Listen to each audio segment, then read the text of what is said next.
Fala galera, Jesus Cop, Douglas Gonçalves por aqui para mais um Jesus Cop podcast. Muito feliz, muito animado com essa mesa de comunhão, de unidade, de edificação, testemunho, inspiração. E olha, vou te falar um negócio. Fazem 15, na gravação aqui, né? Fazem 15 minutos que nós chegamos a 2 milhões de inscritos no canal. Os caras acabaram de mandar para mim o vídeo virando lá para 2 milhões. E eu queria agradecer a você que faz parte disso.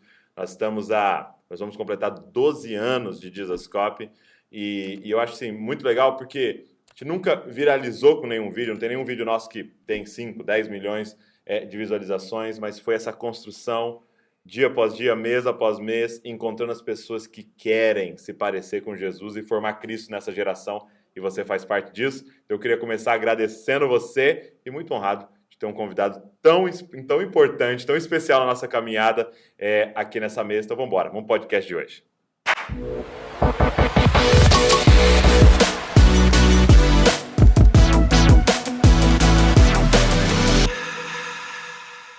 Meu amigo, Carlito Paes.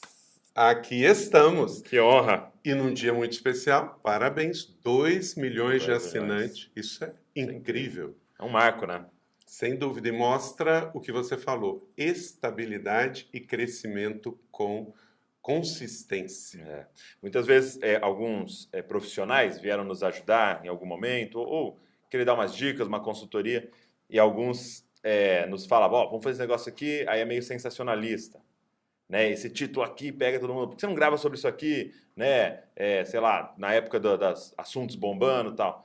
E aí sempre a nossa resposta não, nós não estamos num tiro rápido. Nós não estamos numa corrida de 100 metros. Isso aqui é uma maratona. Então não adianta você querer bombar e entendendo que, peraí, nós estamos eu quero daqui a 50 anos estar semeando. Né? Então eu acho que é o que você falou, consistência, né? Consistência, do pouco a pouco. Isso se constrói ao longo de uma jornada, 12 anos. Então, muita gente quer chegar aonde nós estamos já num tempo de jornada de maturidade de muitos anos. Sim. Pensa bem, 12 anos atrás você começar um canal desse. Sim. O primeiro vídeo lá foi muito bom, muito bom. Muito feliz. Obrigado por estar aqui. Segunda participação. É isso aí. E o podcast tem quanto tempo? O podcast tá no 130, mais ou menos. Então aí 52 por ano. 3 anos. Quase 3 anos, né? Caminhando para 3 anos. 150 anos, não chegando 3 anos anos. de canal. E sabe como começou o podcast? Sim. A gente recebeu um consultor, um amigo, ele falou, eu quero dar uma consultoria para vocês, tal, no movimento. E aí ele fez uma pergunta que é muito comum, né, que eles fazem para a empresa. Qual que é o seu, não sei se estou falando errado, gente, asset, é isso? Asset. Qual que é o seu recurso mais precioso, né? Então ele falou, tem empresa que é o estoque. O estoque deles, o investimento deles, tem empresa que é a tecnologia que eles têm e tal. E aí a gente ficou ali pensando, né, qual que é o nosso recurso, né? O que a gente tem de mais precioso, né? E a gente pensou, a equipe é algo muito precioso. Mas aí, depois que ele foi embora, eu falei, cara, o que é que meu pai me deixou de herança? Mesmo meu pai estando vivo, mas ele me passou essa herança, né? Foi o número de amizade no Brasil. Meu pai é um cara que entra em todos os lugares e sempre sentou em todas as mesas e sempre fui muito amigo de todos os líderes. E eu, consequentemente, herdei isso dele, né? Eu falei, beleza, então o que a gente faz com esse recurso tão precioso? De ter contato com homens e mulheres tão cheios de Deus que podem contribuir tanto. E aí a gente pensou, cara, faz mais sentido um podcast, onde a gente tem essa mesa de unidade, possa semana após semana ouvir esses testemunhos e ser inspirado por isso. E aconteceu exatamente isso comigo hoje. Eu estou lançando pela editora Inspire um livro de um homem que foi um pai espiritual para mim, pastor Paulo de Souza Nunes. Foi chamado Apóstolo da Serra Macaense, um homem fantástico. E eu estava conversando com a filha dele hoje, porque ela vai fazer um endosso no livro, e vamos lançar um livro que ele escreveu quando ele estava já nos seus últimos dias. Eu fui visitá-lo lá em Glicério, Macaé. Ele faleceu quando? Ele faleceu há 1 ano atrás. Tá. E aí ele estava finalizando esse livro. E eu visitei no início da pandemia. E eu falei, pastor Paulo, que riqueza. E ele começou a me falar sobre o Apocalipse. É um livro sobre o Apocalipse. Okay. De estudos pastorais. E aí nós por ocasião da Páscoa agora, recebemos muitos convidados e tal, e eu estava conversando com essa filha do pastor Paulo de Souza Nunes, que é da Igreja Batista do Glicério, ela e o esposo, o Zé, e a Lídia foi minha colega de ensino médio, há muitos anos atrás, antigo ginásio, Douglas. Quando a gente começa assim, né? Antigo ginásio. Quando os nomes começam a mudar. E aí eu falei, Lídia, a editora vai pedir de você um endosso e tal, e eu sempre me lembro do seu pai, isso também faz parte da gratidão pelo legado.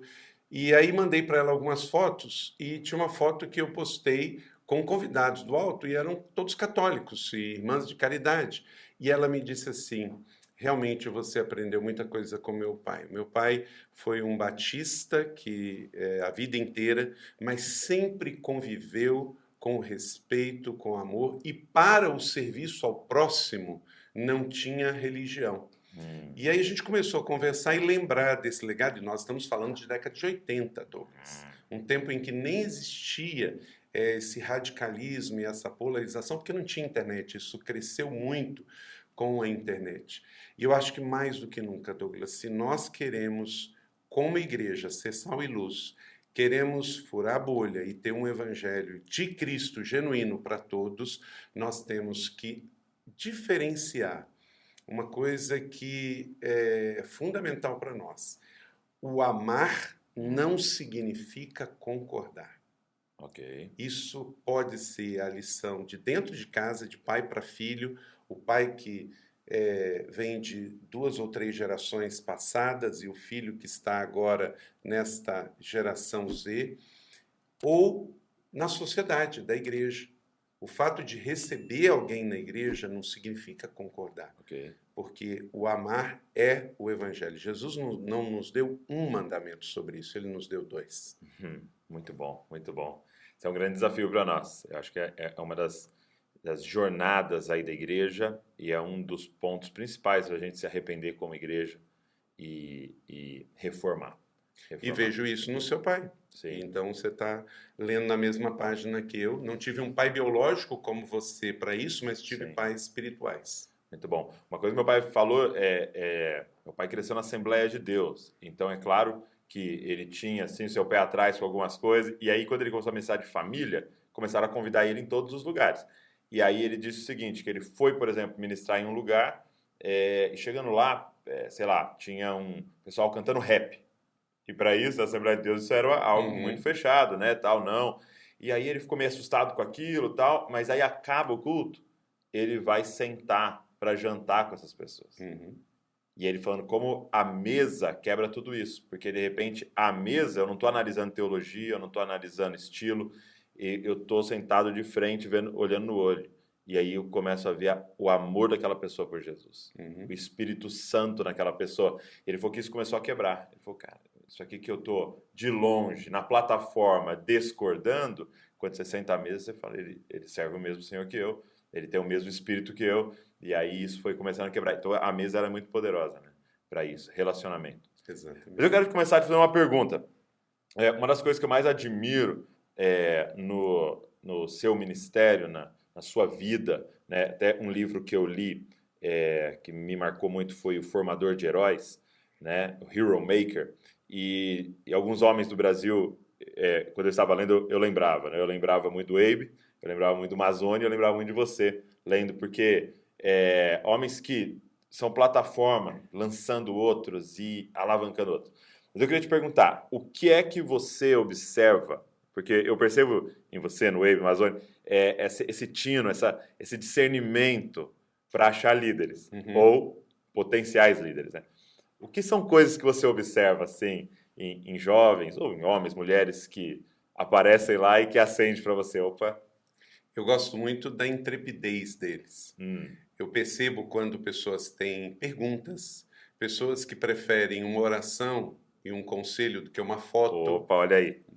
Gosto muito de pessoas que querem ter um tempo. Então eu começo a observar isso. E muitas vezes é muito comum, Douglas, quando a gente trabalha com uma equipe grande, a minha equipe hoje tem 200 pessoas e pastores são 40, quando eu vejo esse potencial em alguém e a equipe ainda não vê. Ok. Então eu tenho que meio que insistir um pouquinho e entender a cosmovisão do que está trabalhando comigo. Ele não está vendo o todo, mas é minha responsabilidade, já que eu estou vendo, e vou investir num potencial de trazer sem ser impositivo, sem ser uma pessoa que vai chegar dando carteirada. Então, o que eu vou fazendo? Eu vou criando oportunidade para eles estarem juntos, para que eles vejam o que eu já vi. Ok. E não chegar e simplesmente falar, olha, vamos botar esse cara aqui no time porque ele é bom.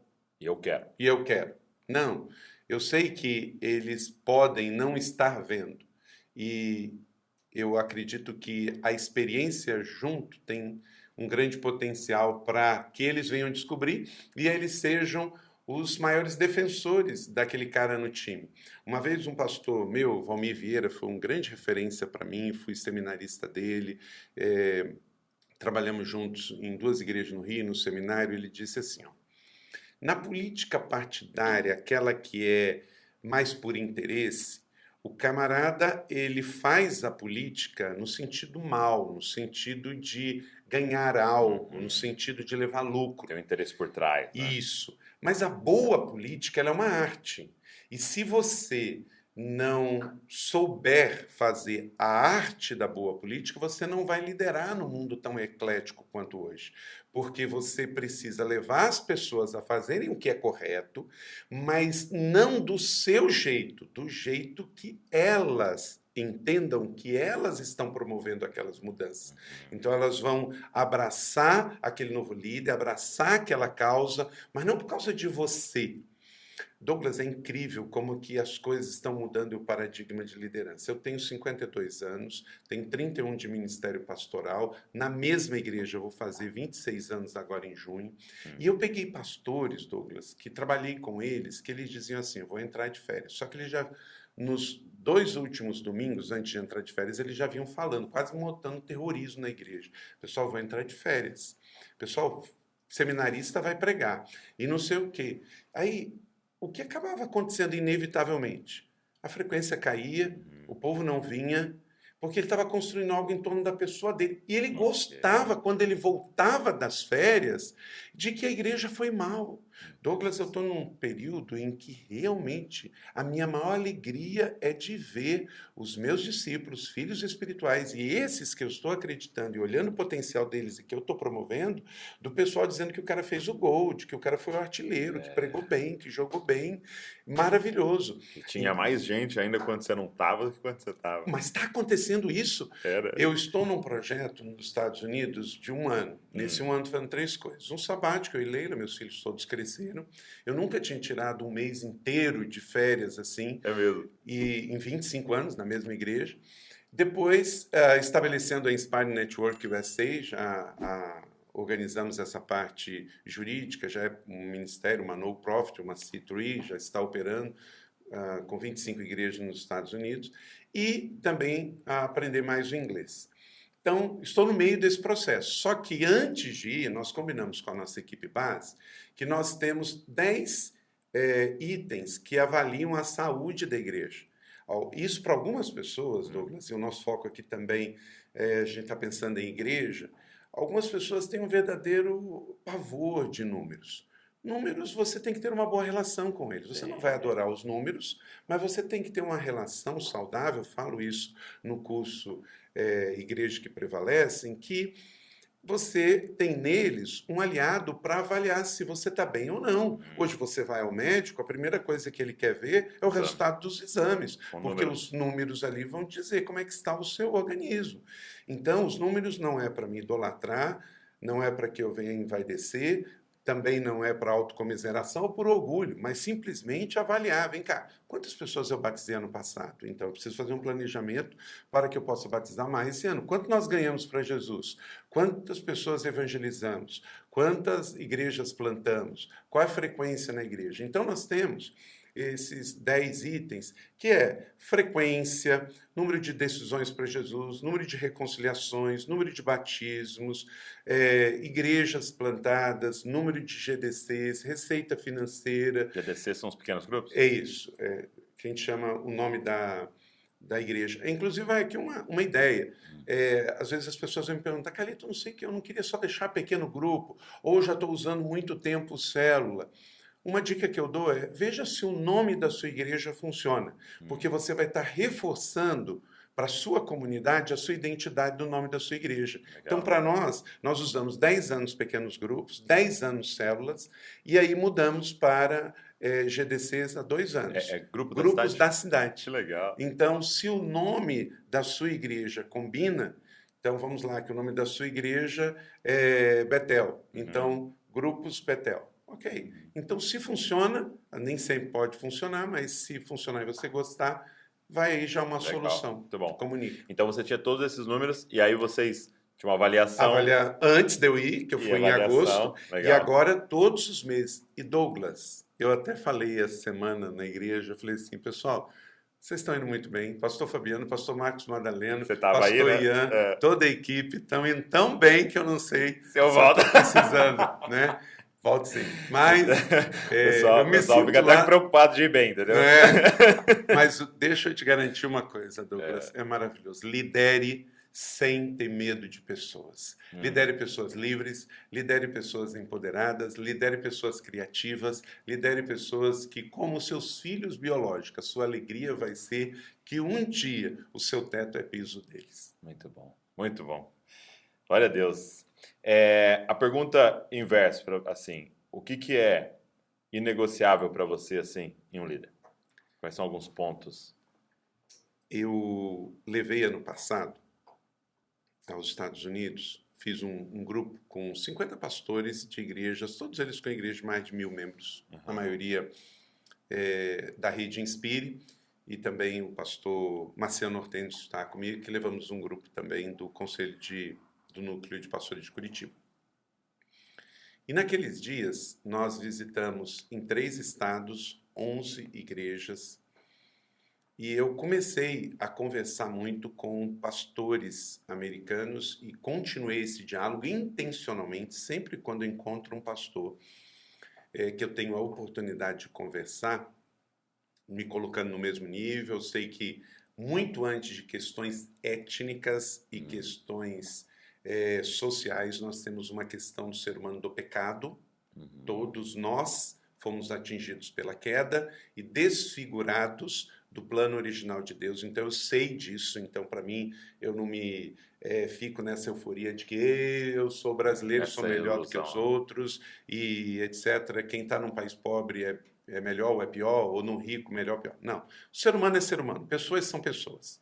Eu tenho até uma máxima que eu uso. Aconteça o que acontecer, Douglas, pessoas vão te deixar. Por quê? Pessoas são pessoas. Mas eu perguntei, e por incrível que pareça, 3 pastores americanos, não brasileiros americanos, que não falam português, qual é o problema maior do pastor americano? 3 deles me responderam orgulho.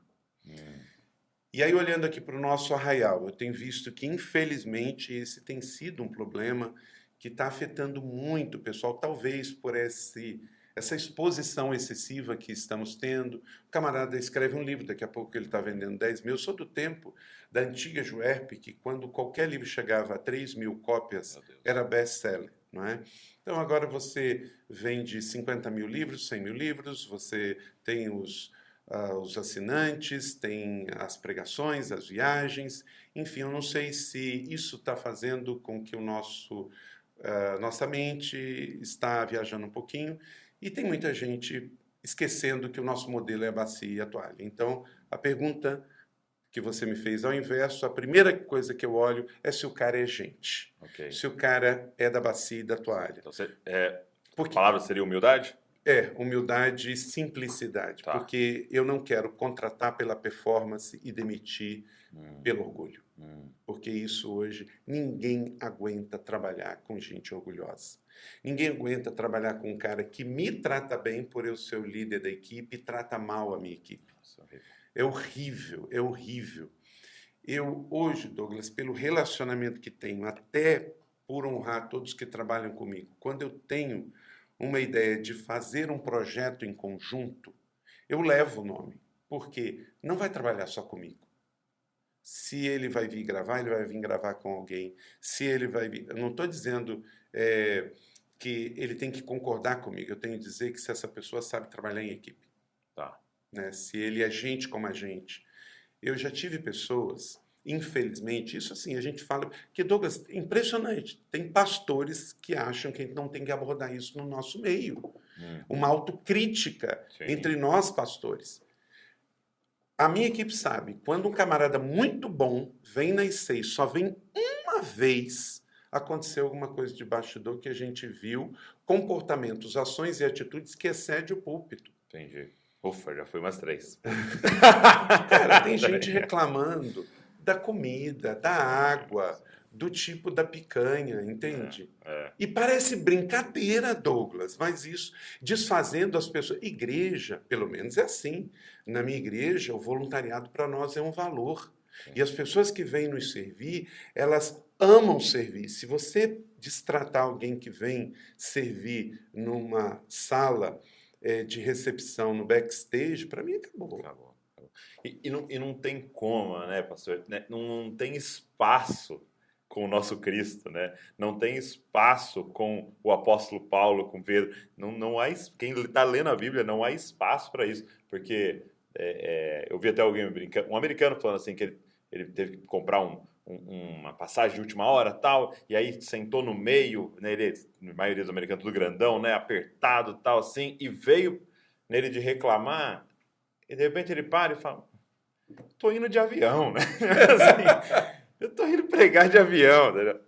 Os caras naufragaram, os caras vieram de cavalo, de a pé. Então, porque a gente fica pensando, quando a gente vê esses comportamentos, Douglas, a gente pensa, quem foi o professor dessa matéria?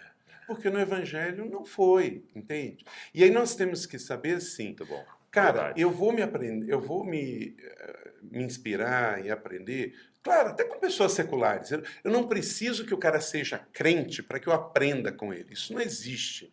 Não é por aí. A graça comum nos deixa aprender com todos. Ok, mas em matéria de modelo de liderança, eu escolhi ser pastor. Eu não sou um profissional, eu não sou um banqueiro que o modelo não precisa ser Jesus. Eu não sou um construtor, eu não sou um técnico de um determinado tipo de esporte. Eu sou pastor, eu escolhi ser pastor. Então eu não posso usar o título de pastor, eu não posso usar a igreja. Eu tenho que assumir que o meu modelo é Jesus. E se o meu modelo é Jesus, é perdoar 70 vezes 7, é ir com o cara a segunda milha, é dar a segunda face, é entender que eu preciso andar com 12, é entender que eu vou ter que tratar pessoas, né, na base da bacia e da toalha. Essa marca é poderosa. É muito poderoso. Humildade. É simples e não podemos deixar. Então, a primeira, eu quero pessoas que não sejam orgulhosas, vaidosas, pessoas com humildade e simplicidade. Segundo, realmente, eu quero trabalhar com pessoas que são pessoas de verdade, pessoas que pegaram esse princípio e entenderam. Aí, depois a gente pode abrir mais. Claro, eu quero pessoas criativas, eu quero pessoas curiosas, e eu quero pessoas trabalhadoras. Eu, Douglas, e isso é o time lá da IC. A gente acabou de ter um alto de Páscoa, 1.300 voluntários. Você pega um negócio que ensaia 2 meses, depois apresenta 9 apresentações. O pessoal tira férias para isso, não vai para a praia num período de feriadão de Páscoa para ficar lá, para ganhar mais um para Jesus, para impactar uma cidade. Eu tenho que ir todo dia. Eu não posso pegar, o alto está acontecendo, eu vou aceitar convite para ir falar em outro lugar. É uma questão pessoal. Eu não posso fazer menos do que aquele que é voluntário que está fazendo, entende? Então é por aí. Eu acho que é liderar pelo exemplo. Todos nós temos falhas. Eu tenho 3.262, eu não sei quantas são as suas. 3.400. Mas eu estou realmente buscando que os que trabalham comigo me ajudem sempre a gente não ter esse ponto cego do orgulho, da vaidade, e aí a gente ser gente como a gente. Eu fiz um podcast hoje cedo, né? Provavelmente você saia depois desse, com um amigo Matheus, e ele falou de um texto que eu nunca tinha reparado. Quando Jesus chama Pedro, né? E Pedro está pescando, não pegou nada. E aí Jesus fala, ó, joga a rede do outro lado. E aí ele diz assim, né? Porque és tu que está falando, eu vou jogar. Então provavelmente ele já tinha ouvido Jesus pregando, ele viu os milagres, ele viu, é um cara, é um homem poderoso no Senhor e tal. Como é você que está falando, eu vou jogar. Aí quando aparece a cena de novo no final, Jesus ressuscita, né? Pedro está decepcionado, Pedro negou, ele provavelmente meio que está querendo voltar a pescar ali, tal. Ele está lá pescando, eles não pegam nada de novo. E Jesus aparece lá de novo e fala, joga a rede do outro lado. Só que ele não tinha reconhecido que era Jesus. E ele joga. E aí ele falando sobre essa jornada com Cristo, onde você vai sendo humilhado e aprendendo a humildade e aprendendo a ouvir a todos. Ele não sabia quem era que estava lá. E ele deu ouvido. Não é mais, quem que é você para eu jogar essa rede? Então, essa é uma marca tão importante porque ela é assim é uma marca de proteção para todo o resto, né?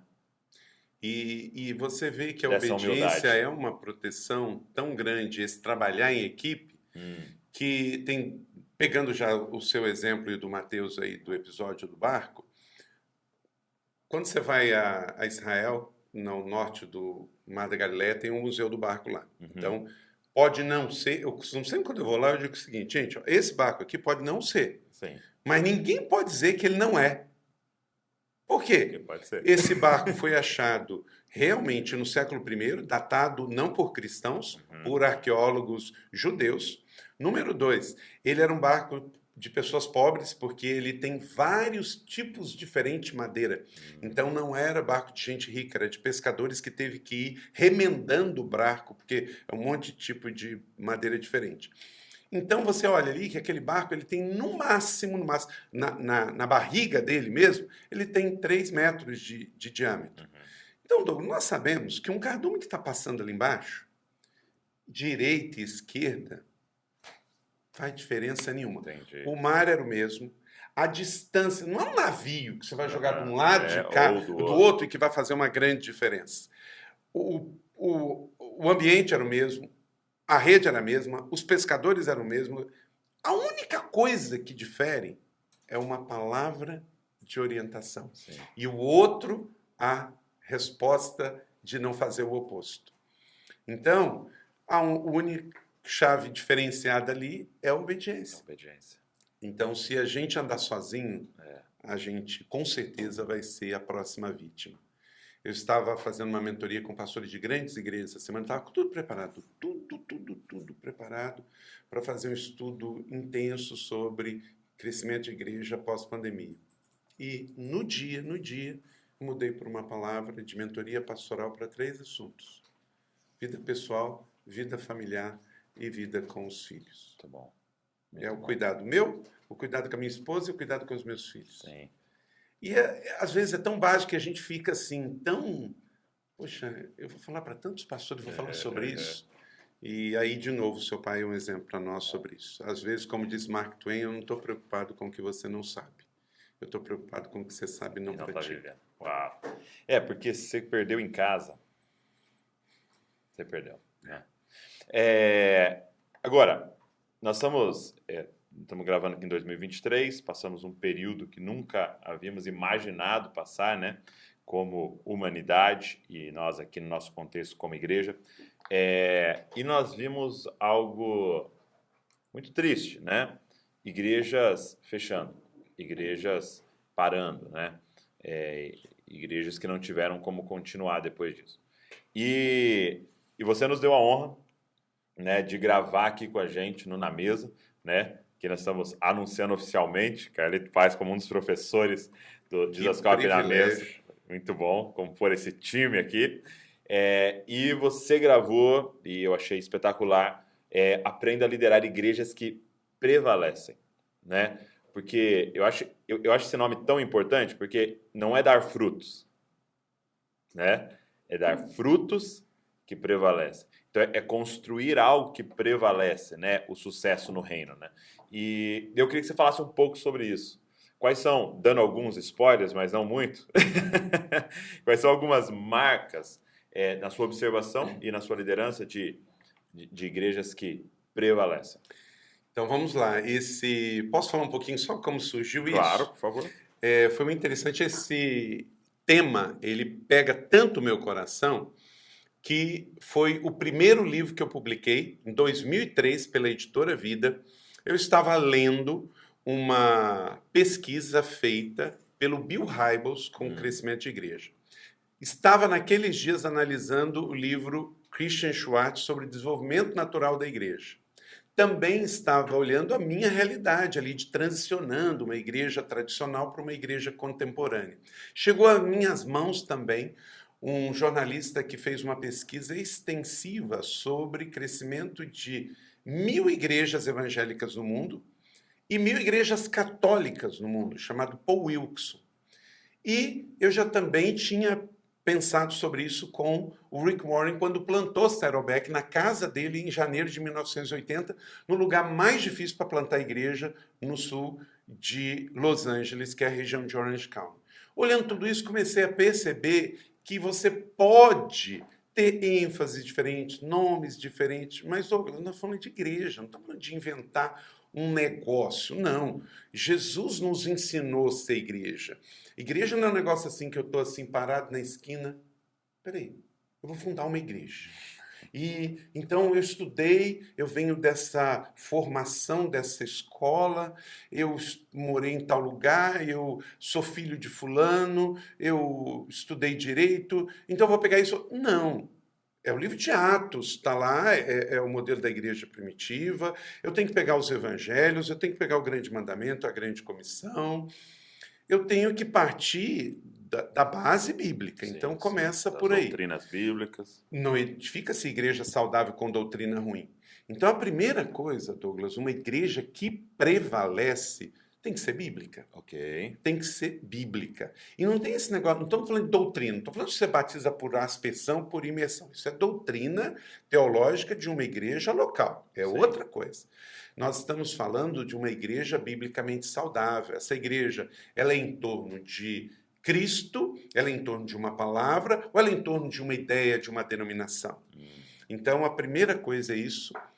E destaco isso no curso, você tem que saber se a sua igreja é saudável, se você está pregando simplesmente um evangelho motivacional, uma igreja supermercado da fé, onde a pessoa vem para buscar a última notícia de poder, pregando mensagem coach, só fazendo coisas para entreter o povo com entretenimento gospel. Essa igreja não vai prevalecer, ela tem prazo de validade, porque tudo que é promocional vai ter prazo de validade. A Igreja de Jesus está presente há mais de 2000 anos na sociedade, na humanidade, porque ela é bíblica, senão ela já tinha passado, porque tudo que foi movimento bíblico, da mesma maneira que veio, passou.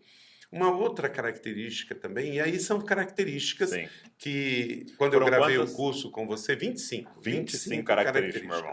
Tem lá disponível.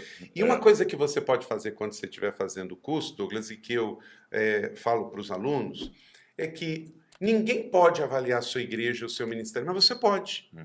Então, ao ir passo a passo, quando ele te pegar o curso para fazer, ele terminar uma aula, ele se autoavaliar a ideia.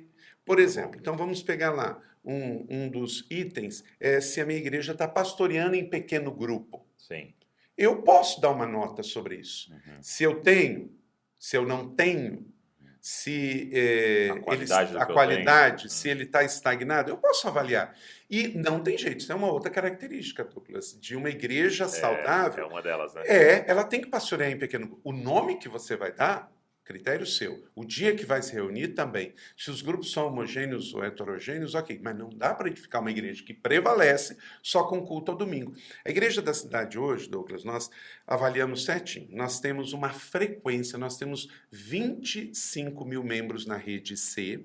Nós temos 13 mil membros em São José dos Campos. Okay. Então, nós temos uma frequência que a gente conta, não tem nenhum problema, nós contamos, né? Quantas pessoas vão à igreja aos domingos. E nós contamos também quantos vão aos grupos no meio de semana. A nossa frequência nos grupos é maior do que a de domingo. É mesmo? E tem um motivo para isso, diferente do que era o passado.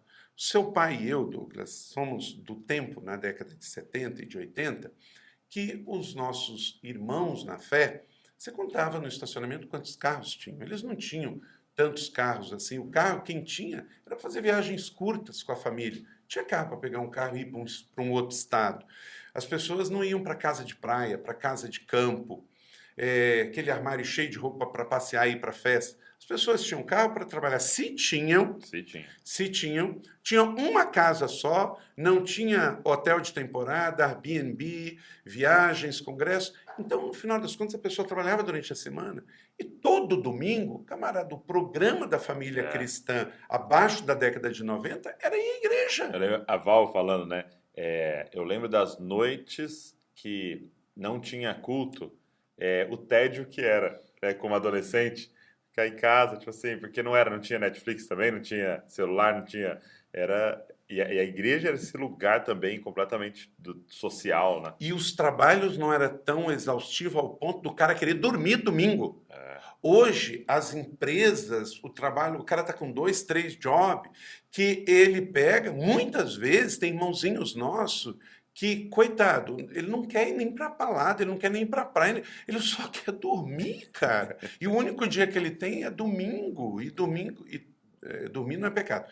Então, pelo contrário. Então, aconteceu isso. O que acontece? Meio de semana, ele está na cidade. E se a igreja cresceu também, o que acontece? O pequeno grupo tem 15 pessoas, tem 12 pessoas. Se ele não foi, o seu líder se preocupa com ele, vai ligar para ele. O que aconteceu, cara? Você não chegou, você não justificou. Na sua igreja, na minha, se o cara não foi domingo, nós não temos como saber. Então, ninguém vai cobrar dele. Então, como ele tem um dia que ele quer dormir, um dia que ele quer passear, um dia que ele quer viajar para casa de parente. Então, aquele negócio do crente todo domingo na igreja, já foi. Não vai mais. Então, quem tem 20 mil membros, 13 mil membros, como eu tenho só em São José, a nossa frequência dominical é 10 mil pessoas. Eu não consigo passar disso. Agora mesmo, na campanha de 40 dias entre o Carnaval e a Páscoa, nós fizemos bem essa avaliação. Fica 9, arredondando para 10 e tal, não chega disso. Agora, se a gente vai olhar no meio de semana, a gente chega a 15. Uau! Por quê? Eu consigo avaliar isso. O domingo, quem vai agora todo domingo é o cara da liderança. Esse vai todo domingo. Mas o membro em si, ele vai a cada 15 dias e alguns até uma vez por mês. Tem gente morando mais longe da igreja. Tanto é que nos domingos de ceia a nossa frequência aumenta 30%. Porque o cara quer vir naquele dia. Então, eu digo isso, que uma das características no curso igrejas que prevalecem é você ter pequenos grupos de pastoreio. E eu achei muito legal essa questão do curso, porque é baseado também na sua experiência desses 26 anos agora. História, mas também é baseado em pesquisa. Em avaliação de 1000 igrejas, por exemplo, como essa que você citou, e 1000 igrejas católicas, que nos mostram, né, que isso aqui funciona, isso aqui não funciona. Douglas, por quê? A igreja é uma só. Exato. Mas nós somos diferentes. Douglas, eu estou em São José há 25 anos. Conheço São José como poucos. Por quê? Eu tive 2 anos que eu fui pastor auxiliar. Eu não cheguei como pastoreando a igreja como pastor líder. Eu fui pastor auxiliar, pastor Reginaldo. Estava no Rio de Janeiro antes, né? Não, o primeiro ministério foi no Rio de Janeiro, em Nova Iguaçu, depois eu fui para Ijuí, no Rio Grande do Sul, São José já foi o terceiro, mas mesmo como terceiro, fiquei 2 anos como pastor auxiliar. Isso me ajudou muito, eu digo para você, se você tem que respeitar o processo, respeite, tudo isso é pedagógico, tudo isso é terapêutico, e ele ficou 2 anos até que ele aceitou ser diretor, ele era no Brasil diretor de um ministério, Instituto Haggai a nível nacional, e ele recebeu um convite para ser internacional, então ele se mudou para os Estados Unidos. Aí a igreja me convidou para ser adjunto, depois de adjunto, auxiliar. Por 2 anos, por 6 meses fui interino. E só depois disso a igreja me fez um convite, bem batista, por escrutínio secreto, votação, etc. Enfim. Muito bom. Mas isso tudo me ajudou a crescer, e dentro desse processo de crescimento, eu fui também olhando que tem coisas que, na Bíblia, que você tem que... É bíblico, mas você tem que adaptar. E tem coisa que você tem que contextualizar.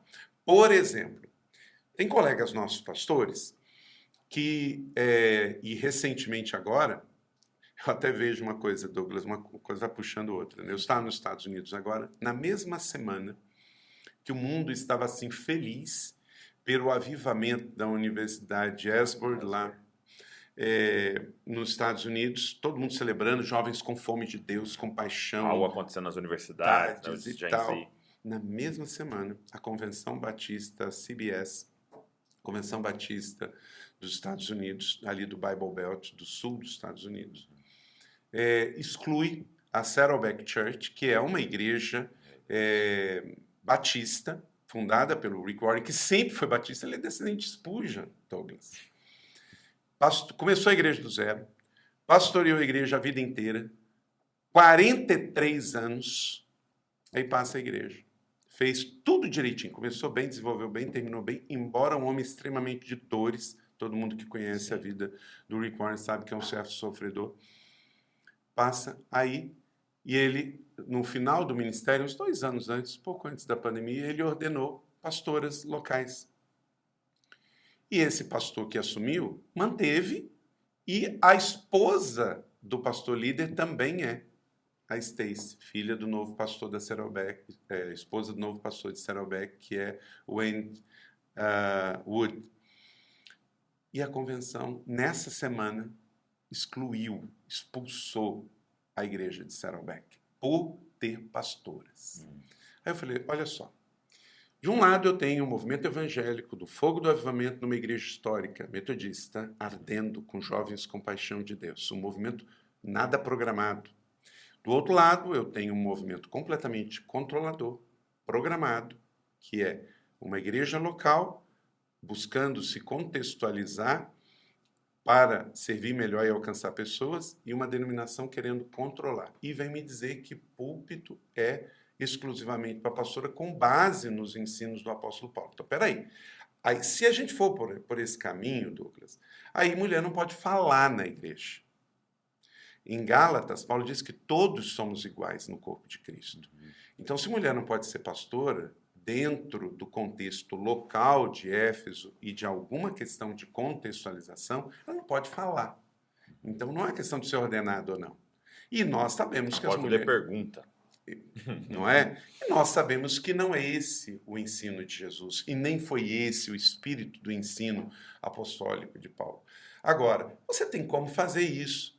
Tem todo um critério que você vai ter para reconhecer o ministério feminino, que também tem a mesma coisa a ver com o masculino. A questão do caráter, do estudo, do preparo, da integridade, assim por diante. Então, às vezes a gente é muito seletivo para os nossos critérios para satisfazer aquilo que eu penso e não aquilo que, de fato, a Bíblia diz como um todo. Isso é muito forte. E eu queria até indicar para todo mundo que está aqui com a gente, você que é líder e você que sabe da sua vocação, que vai chegar o momento do Senhor te colocar numa posição, eu queria já te incentivar a se preparar. Então, esse curso ficou muito especial e a gente tem a honra de lançar para todos vocês. Então, aprenda a liderar igrejas que prevalecem. Então, essas 25 marcas estão lá e vão te abençoar muito. Eu vou deixar o link na descrição aqui desse vídeo. Você pode clicar e você pode fazer a inscrição nesse curso de forma específica, ou se você quiser, tem acesso total no Na Mesa. E aí tem Aprenda a Pregar com meu pai, Aprenda a Pregar para jovens e adolescentes, que eu dou o curso. Tem um curso de mídias sociais que eu dou, tem de, por exemplo, de liderança de Ministério de Louvor com Alessandro Vilas Boas, tem de liderança de jovens com o Madaleno, que é o líder de jovens lá da Igreja da Cidade. Então, assim, é muito legal, tem mais de 22 cursos lá que vão te abençoar muito, e esse ano entra mais uns 5 ainda. Nós vamos gravar agora com a Helena Tanuri sobre liderança feminina, entendeu? Então, você quer assinar o total, o combo total, você tem acesso a todos esses também, mas você pode também assinar aí individual, ok? Então, vou deixar o link aqui na descrição, já se inscreve, começa a estudar, tá tudo gravado lá, então você pode começar hoje mesmo, tem PDF completo, é muito legal, tenho certeza que vai te abençoar muito, e a gente sempre faz muito acessível para que todo mundo possa estudar lá. Isso é interessante, e o que você acabou de falar, porque o curso são 25 princípios. Então, é claro, nós não vamos conseguir aprofundar completamente em todos. Mas os 5 cursos que você falou aí são 5 princípios. Exato. E aí você pode se aprofundar com cursos específicos em cada um deles. E essa é a ideia também. Você tem uma visão overview do todo, de como você edifica uma igreja saudável, uma igreja que prevalece, e aí você é desafiado em mais. Por exemplo, não pode deixar a juventude de fora. E aí você busca um curso. Então, por exemplo, a pregação tem um de interpretação bíblica. Tem um de interpretação bíblica, Saulo Daniel. Nós temos esses Aprenda a Pregar são muito especial. Descubra o seu propósito. Tem um de Aprenda sobre dons espirituais que subirá. Exatamente. Então, assim, que não tem igreja saudável que você deixa de fora o Espírito Santo. E acabamos de gravar com o Abe.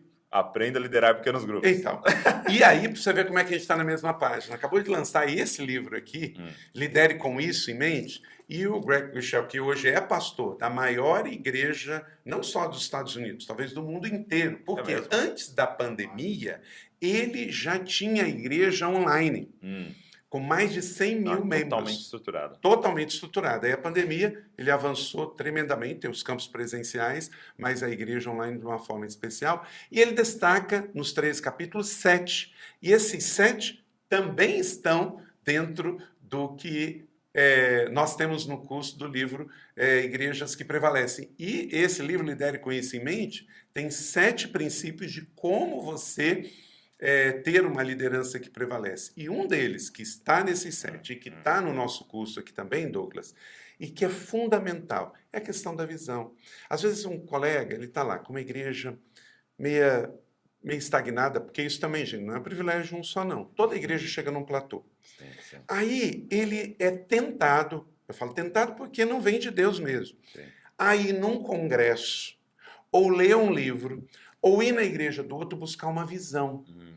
Isso vai trazer frustração, Douglas, porque visão é pessoal e intransferível. Ele tem que buscar em Deus, ele tem que buscar em Jesus, o Senhor da igreja. Ele é o cabeça, como você sempre reafirma.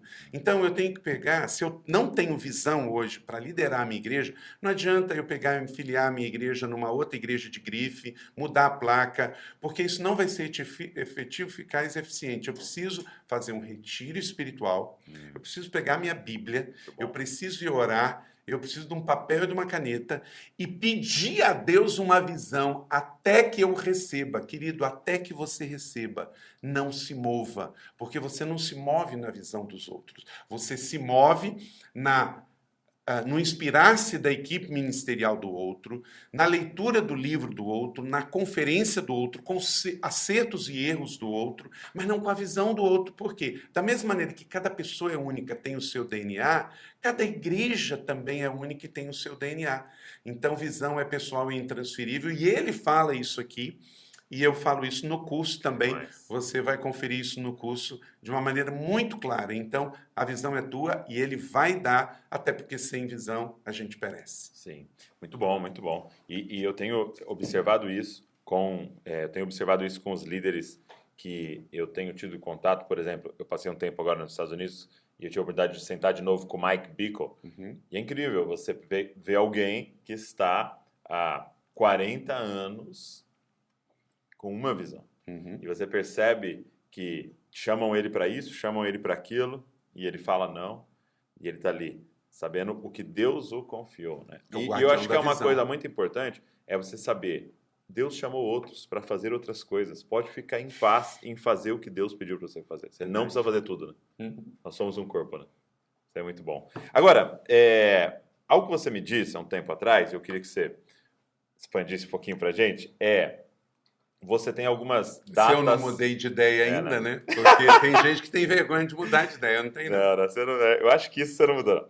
Você me falou de algumas datas que você já tem de transição. Você pensando, olha, com 50 eu quero fazer isso, com 60 eu quero fazer isso, com 70 eu quero fazer isso.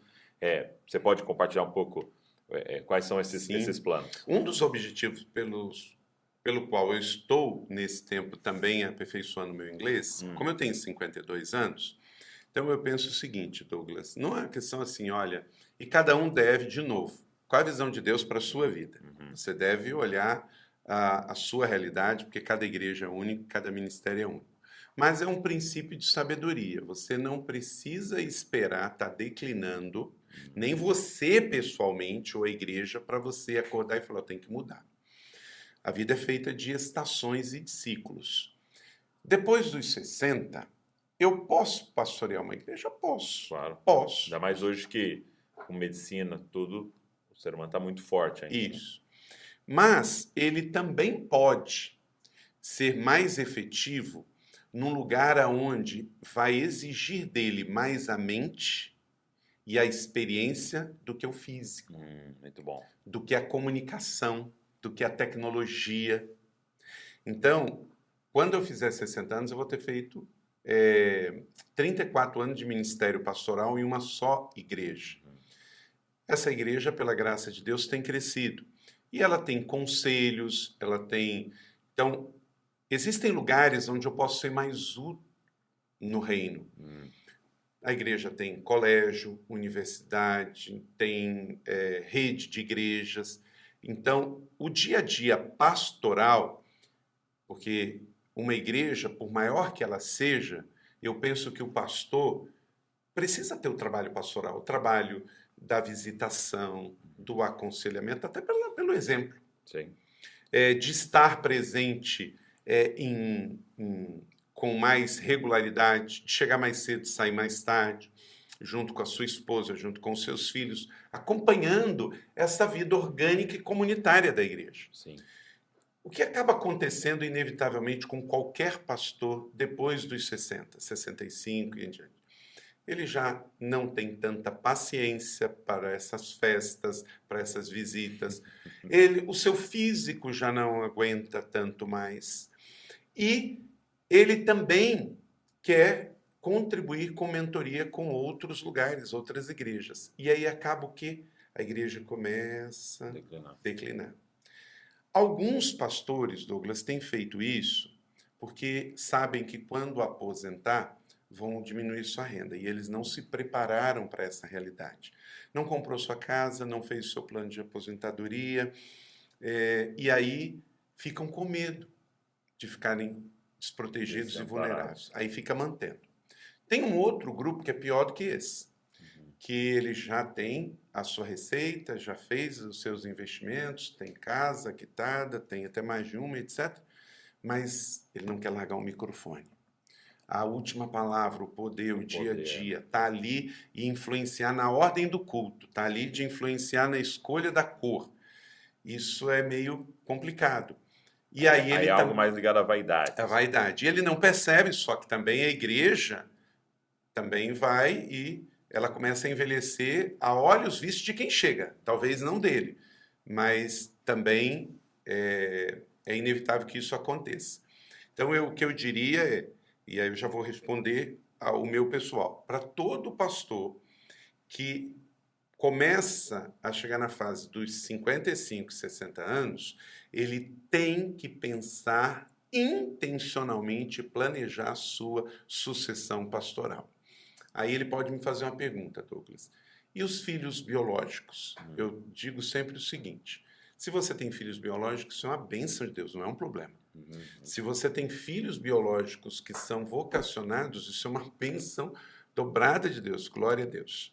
Mas só escolha seu filho se ele tiver um chamado e uma liderança local evidente. Acabamos de ver isso acontecendo na PIB de Curitiba com o pastor Pascoal Piragini e o Michel. Não teria outra pessoa melhor para assumir do que Michel, e todo mundo sabe disso. Então, a minha máxima é, não pode não ser porque é o filho do pastor e não pode ser porque é o filho do pastor. Muito bom. Tem que ter uma convergência de chamado, preparo e liderança local. Você falou para mim uma vez uma confirmação dele próprio, né? Eu sinto que eu tenho esse chamado, uma confirmação de Deus, uma confirmação da igreja. Da igreja, para ser um processo natural. E não pode...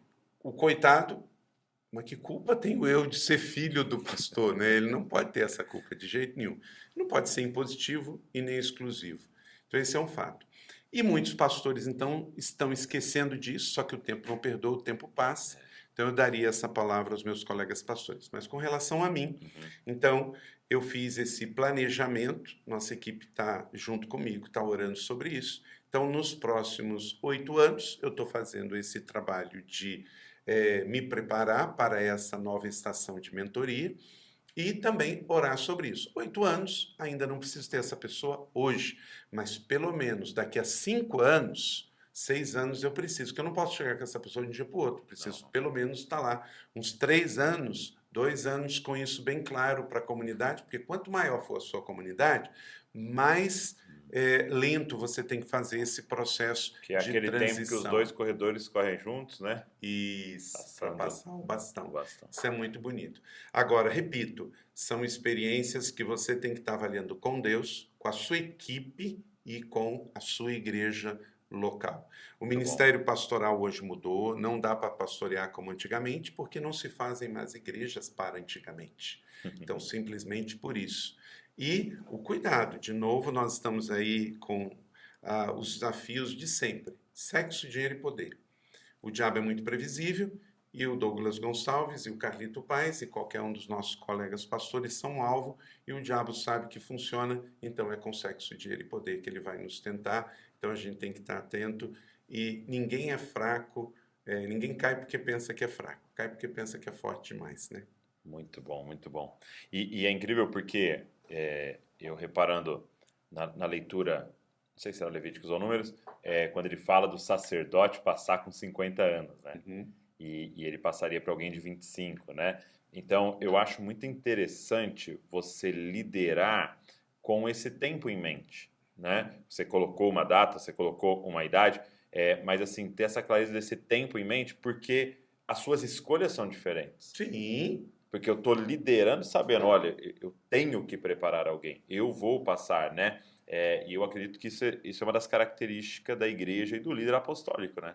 Que ele já está nesse preparo constante de alguém sabendo que vai chegar a hora. Porque senão você lidera só por reação, lidera só por reação. Só por Toda demanda. liderança por reação, por demanda, ela é atrasada. Sim. A proativa, ela enxerga antes e se prepara. E aí está o papel do seu líder. Ninguém está vendo isso antes, mas você já está vendo.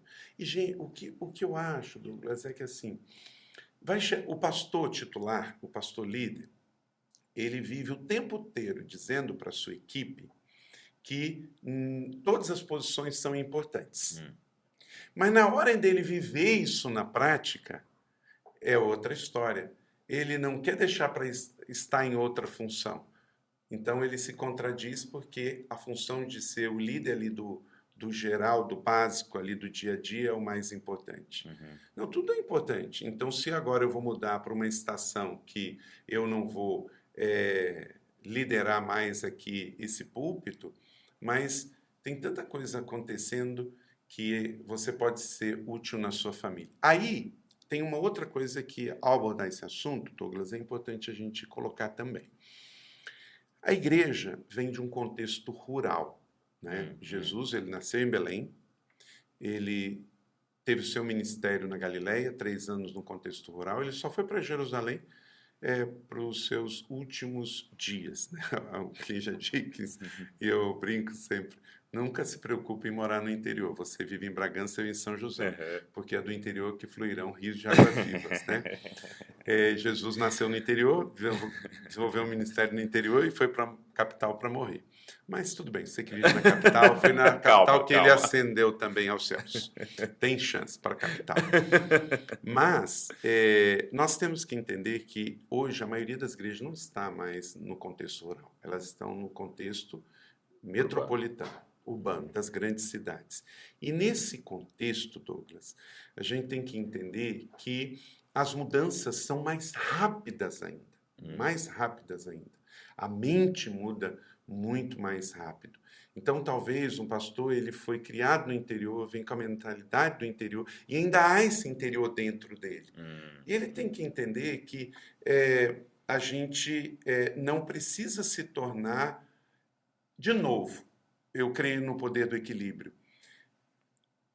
Uma empresa, ela tem uma sucessão que tem que ser feita. Às vezes o cara está indo muito bem numa organização fantástica, pode ser uma non-profit, pode ser um business mesmo, uma companhia nacional, multinacional, que ele vai ter um prazo e ele vai ter que se aposentar. Então, eu acho que a gente pode aprender isso com as empresas, porque igreja, ela é um ministério, mas ela é uma organização também. O que você separa da empresa? A empresa não é família. Então, no momento em que você se aposentar, você tem que ir embora. Eu creio que se você tem uma igreja saudável, ela é uma igreja família, mas ela também tem negócios, ela também tem administrativo, ela também tem financeiro. O pastor líder se aposenta dessa parte, mas ele não precisa se está tudo bem, se está tudo saudável, se é uma visão de igreja família, ele pode continuar no rebanho. Desde que ele respeite esse novo pastor, dê o espaço para ele não precisa necessariamente nem morar na mesma cidade, mas ele tem que respeitar esse contexto. E o outro que vai assumir, já vai assumir sabendo de que não foi uma simples questão de empresa, que você rescindiu um contrato e agora você nunca mais pisa aqui, porque isso aqui é um negócio. Igreja não é um negócio. Ela não pode ser só aquela organização de uma igreja rural que só tinha culto aos domingos, que não tinha nem uma estrutura de administrativa financeira, abria só domingo para um culto. Nós viemos desse contexto rural. Então, não é mais essa realidade. Igrejas são processadas e processam, igrejas têm comércio de recursos, compram e vendem, igrejas recebem pessoas, igrejas viajam, compram e vendem, têm imóveis, empregam pessoas. Então, essa parte tem que funcionar como uma organização. E o pastor vai liderar esse processo. Mas ela é uma família também. E na família tem outros lugares onde um pai espiritual pode estar mais bem posicionado, como uma voz de consciência, como um conselheiro, como um mentor, como alguém que pode representar numa outra situação. Então há espaço para tudo se a igreja for saudável. Eu até queria te fazer essa pergunta, provavelmente a última. Para mim, quando a gente pensa em igreja da cidade, e principalmente a de São José, talvez a gente pense em umas igrejas mais estruturadas, né? É uma palavra que é muito usada, estruturadas da nossa nação, né? E principalmente como uma igreja local, né? Como que vocês fazem, e eu quero ouvir as reflexões de vocês, sobre essa tensão estrutura e vida, né? A gente tem aquele livro, né, A Treliça e a Videira, né? Treliça por trás e a videira crescendo e tal. Qual é a reflexão de vocês para que não se engesse, não se perca a organicidade, né? Esse aspecto orgânico de crescimento da igreja com uma estrutura tão grande e estruturada? Muito bem. Um organismo precisa de esqueleto. Eu gosto da treliça, o livro é fantástico, o discipulado faz todo sentido, mas ainda temos essa outra ilustração, que ela é fantástica e ela é mais ainda perto da gente aqui, que é o corpo de Cristo e o esqueleto humano mesmo. Porque o coração é a parte mais vital, mas sem esqueleto, o pulmão, onde eu seguro o pulmão? Né? Aonde eu seguro meus órgãos internos? E ele protege o coração. E ele protege, tem isso tudo aqui. Mas ele por si só, um cadáver também tem esqueleto, não é? Então, intencionalmente, Douglas, se nós somos um organismo, tem que ter esqueleto. É o que você falou, tem que ter estruturado. Um pé tem que ir atrás do outro, tem que ter equilíbrio para que a gente possa avançar. Então, intencionalmente, a gente busca o Espírito Santo. Então, nós somos uma igreja, conheço poucas, assim, que tem vigília toda sexta-feira. Douglas, não é uma sexta, é toda sexta-feira há mais de 15 anos. Que tem uma casa de oração aberta 24 horas por dia, só chegar na portaria e entrar. Temos o ministério profético altamente ativo, com manhãs de cura, com a terça-feira. Nós temos um culto toda terça-feira que não tem hora para acabar. Muito bom. É o nosso upper room, é o andar de cima. Nós temos o Ministério Ruá das Bandeiras, que cremos nessa ativação do ambiente. Temos um ministério que nós computamos. Ano passado nós tivemos mais de 2.000 curas. E a gente conta mesmo, porque se a pessoa foi curada, uma avaliação, não é? Então, intencionalmente pregamos sobre o Espírito Santo, buscamos essa... Foi um dos temas no ano, foi? Foi intencionalmente, isso é tudo para passar um sinal.